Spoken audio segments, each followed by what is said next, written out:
December in New Zealand, it's the start of summer, festive season, holidays, and of course Christmas. In New Zealand in December, that's all the more reason to get out in the garden.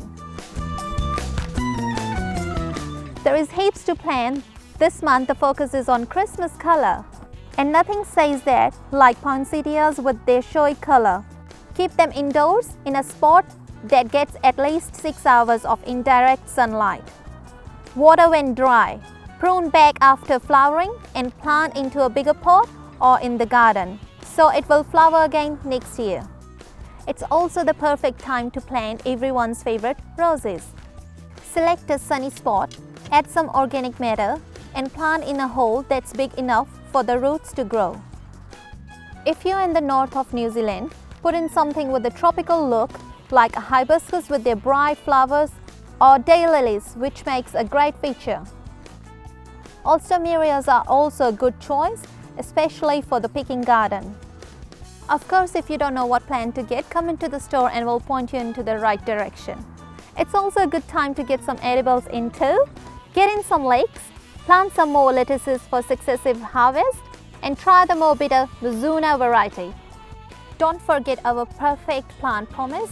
All our plants except seedlings are guaranteed for 12 months. If you're not 100% happy, return your plant with the receipt or TIX invoice and we'll refund it.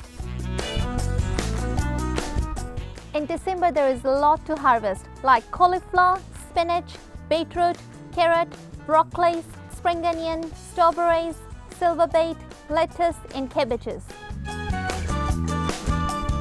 Here are some things you should be doing in your garden in December. Pruning is good therapy. So grab your pruners and give hydrangeas a good cut back after flowering. Deadhead other flowering plants too to encourage more flowers. Veggies like the worm, so keep up the fertilizer. Also apply seaweed to plants in the garden for good root growth. Watering needs for the garden are more important now. This will encourage the roots to grow more deeply. Add water-saving product to the soil to help retain moisture. And mulch where needed. That will help water retention too. It's great time to be in the garden now, so make sure you get out this weekend. And of course, if you got any questions, come and see us at your local Bunnings. Click here for more gardening advice and click here to go back to the website.